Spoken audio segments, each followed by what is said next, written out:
serahkanlah seluruh hidupmu. Salam jemaat Tuhan yang Yesus kasihi. Apa kabar Anda pada pagi hari ini? Pastinya bersama Yesus kita mantap, kita hebat, kita luar biasa. Haleluya, haleluya. Saya sangat senang bertemu dengan Anda melalui channel Shalom Ministry yang akan memberkati Anda pada hari ini dimanapun Anda berada saat ini. Pagi ini kita akan membaca dari 1 Raja-Raja pasal 19 ayat 1 hingga yang ke-5.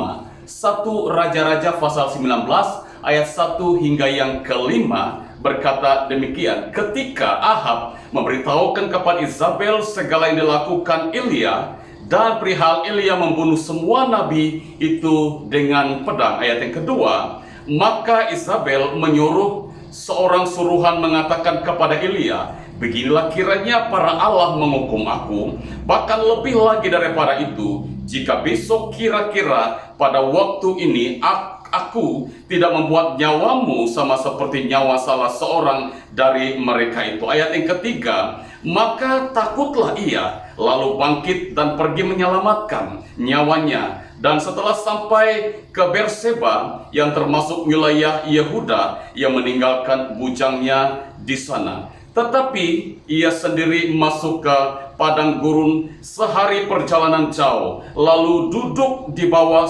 pohon arara. Kemudian ia ingin mati, katanya, cukuplah itu sekarang, ya Tuhan, ambillah nyawaku, sebab aku ini tidak baik daripada nenek moyangmu. Ayat yang ke-5 yang terakhir, sesudah itu ia berbaring dan tidur di bawah pohon arara itu. Tetapi tiba-tiba seorang malaikat menyentuh dia serta berkata kepadanya, bangunlah, makanlah. Demikian jauh pembacaan firman Tuhan. Kita ambil masa berdoa. Saya bawa kita di dalam doa. Kami bersyukur kepada Tuhan, kami sudah membaca kebenaran firman-Mu. Sebentar kami akan menguraikan dari pembacaan firman Tuhan. Kiranya firman Tuhan ini akan memberkati semua jemaat Tuhan yang sedang mendengar dimanapun berada pada saat ini. Tuhan, berikan kami hikmat untuk kami mengerti dan memahami lewat kebenaran firman Tuhan. Kiranya kebenaran ini memberkati kami semua. Dalam nama Tuhan Yesus kami sudah berdoa. Amin. Haleluya, haleluya. Saudara yang Yesus kasihi, pada pagi hari ini saya akan membawa kita mendengar satu kebenaran firman Tuhan yang berbicara di saat jiwaku tertekan. Di saat jiwaku tertekan. Saudara yang Yesus kasihi, siapa kita yang tidak pernah merasakan tekanan hidup? Apapun status sosial, profesi, dan bagaimanapun tingkat kekebalan hidup, tetapi yang namanya tentangan hidup pasti akan kita rasakan. Bahkan ada kalanya kita akan berada pada situasi di mana kita merasa tidak dapat lagi berbuat apa-apa untuk menyelesaikan masalah yang ada. Bahkan Elia sendiri sebagai hamba Allah merasakan juga yang namanya tekanan hidup dalam pelayanan, sampai dia mengatakan ayat yang ke-4b berkata, cukuplah itu sekarang, ya Tuhan, ambillah nyawaku.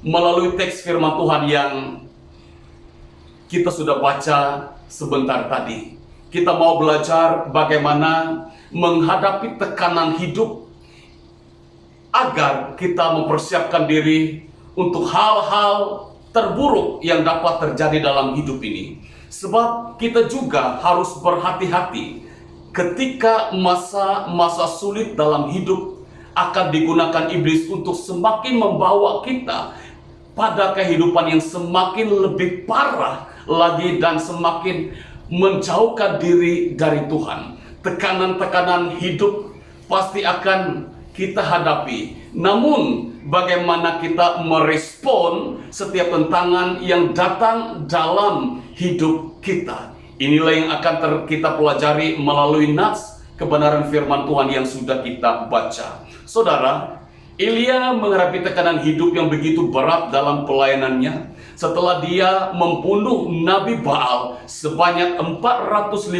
orang dan Nabi Yesara 400 orang ketika mereka kalah berhadapan dengan Elia untuk memanggil Allah mereka. Itu kita boleh baca dari 1 Raja-Raja pasal yang ke-18 ayat yang ke-20 hingga yang ke-46. Saudara, perbuatan Elia diselidiki oleh Isabel dengan menyuruh orang suruhan untuk mengambil nyawa Elia.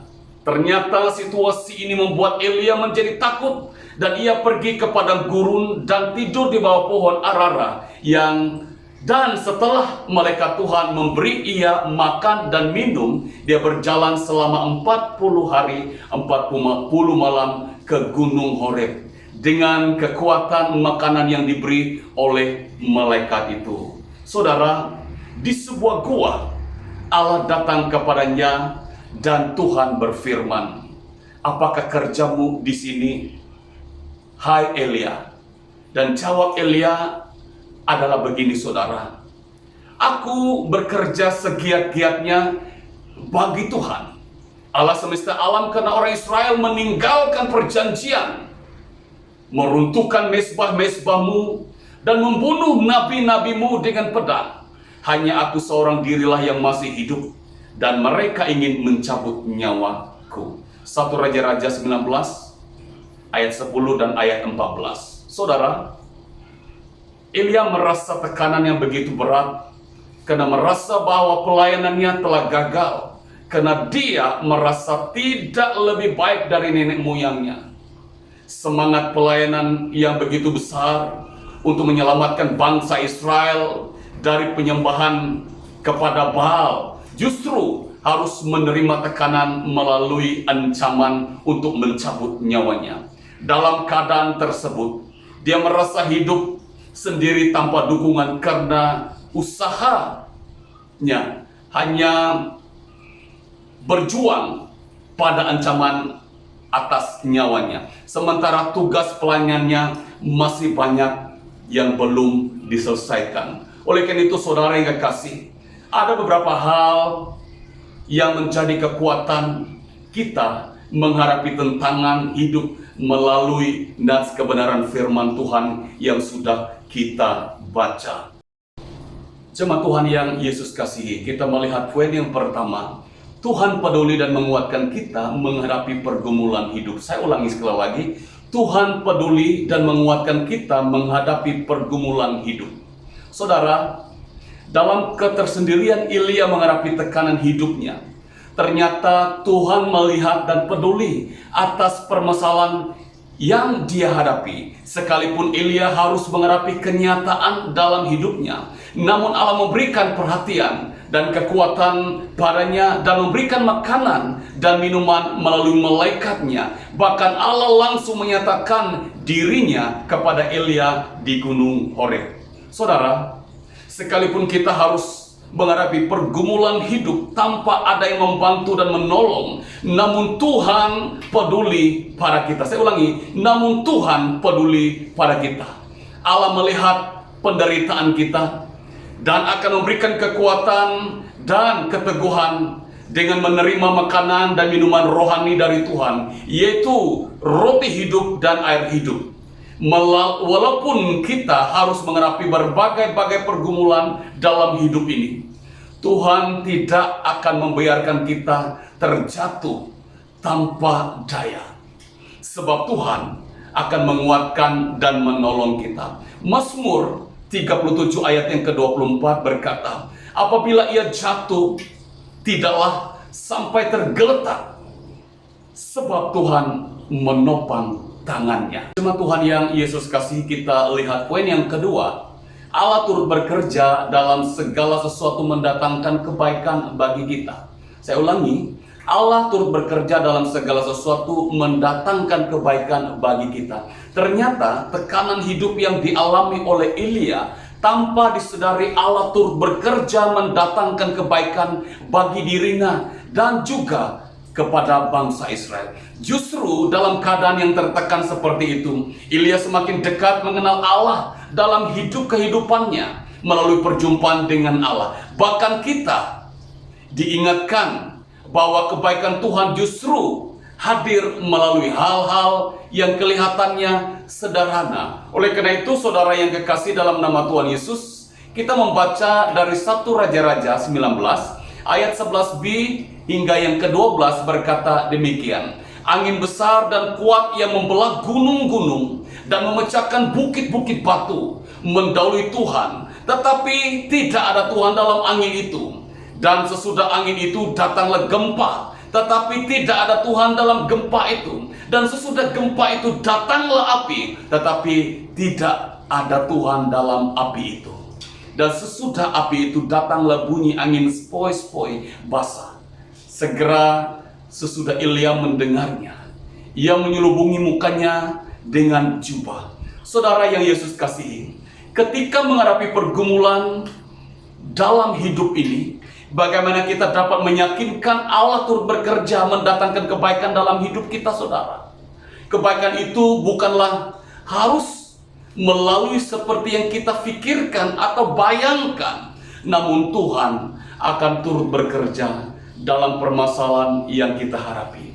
Seperti yang dihadapi Elia, ternyata Tuhan tidak hadir dalam kondisi seperti spektakuler, angin besar, gempa, api. Ternyata kehadiran Tuhan pada angin yang sepoi-sepoi. Saudara, dalam menghadapi tantangan hidup yang kita hadapi, boleh saja kita berharap Tuhan akan melakukan sesuatu mukjizat yang luar biasa seperti yang kita pikirkan terjadi dalam hidup kita. Namun Tuhan akan bekerja lebih daripada yang kita rancangkan dalam pikiran kita, yaitu kebaikan-kebaikan terbaik yang dirancangkan Tuhan atas kehidupan kita.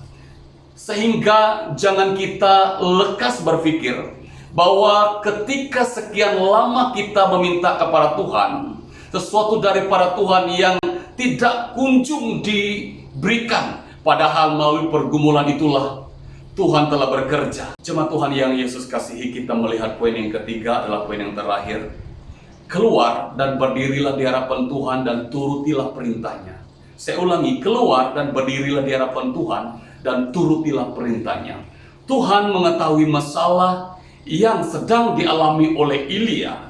Namun Tuhan perintahkan Elia untuk keluar dari ketakutannya dan melihat kehadiran Allah atas masalah yang dihadapinya. Dan hanya Tuhan yang dapat menolong Elia keluar dari masalahnya dengan menyuruhnya, pergilah, kembalilah ke jalanmu. Saudara, Tuhan tidak menginginkan Elia berlarut lama dalam ketakutannya, menghadapi tekanan jiwa yang dihadapinya. Tuhan yang memerintahkannya untuk kembali menghadapi semuanya, dan Tuhan memberikan jalan keluar atas permasalahannya itu, yaitu mengurapi Hazael menjadi raja Aram, Yehu menjadi raja Israel, dan mengurapi Elisa menjadi nabi menggantikannya. Saudara, Tuhan tidak mengharapkan kita lari dari masalah yang sedang terjadi, selain dari menghadapinya dengan keyakinan pada Allah berserta selalu menyertai kita. Bagaimanapun saudara, bentuk tantangan yang kita hadapi dalam kehidupan kita harus menghadapinya. Kita hanya datang kepada Tuhan saja dan bukan kepada yang lain. Jika kita menghadapi tantangan hidup dengan menuruti perintahnya, maka Tuhan pastikan bahwa perintahnya adalah jalan yang terbaik yang akan kita lalui. Berbahagialah orang yang tetap setia dan berpengharapan dalam Tuhan, sebab segala kebaikannya akan diberikan kepadanya. Seperti ucapan yang sering dikatakan oleh Tuhan Yesus, imanmu telah menyelamatkan engkau. Keselamatan dan pertolongan kita hanya di dalam nama Tuhan Yesus Kristus. Haleluya, haleluya. Demikianlah kebenaran firman Tuhan yang sudah kita dengar pada pagi hari ini. Dimanapun Anda berada, bahwa lewat kebenaran firman Tuhan yang sudah kita belajar, di saat jiwaku tertekan, bahwa kita hanya datang kepada Dia, kita hanya datang menghampiri Dia, dan kita hanya berseru kepadanya. Saudara yang kekasih dalam nama Tuhan Yesus, ternyata di dalam kehidupan kita ini banyak hal-hal yang membuat kita tertekan jiwa. Saya mengakhiri dengan satu cerita.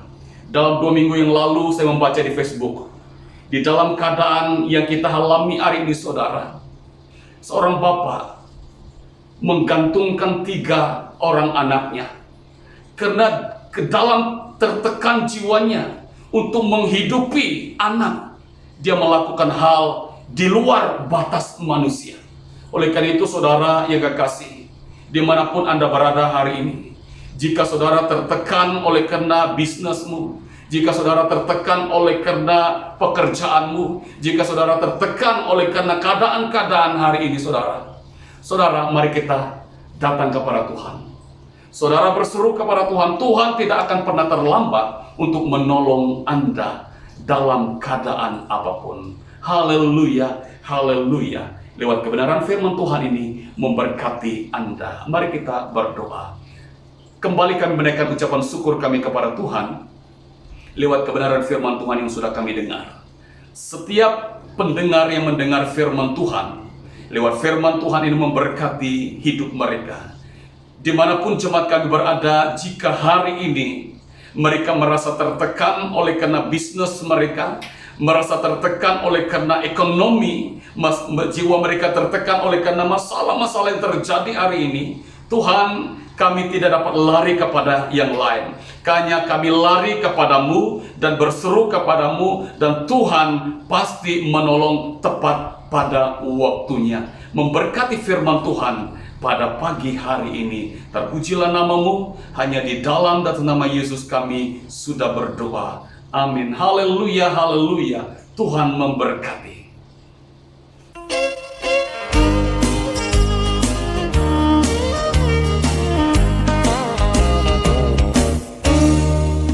Datang padanya,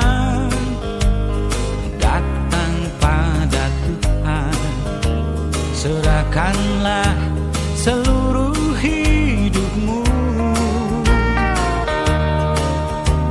Jadikanlah Tuhanmu nakoda hidupmu di sepanjang perjalanan hidupmu.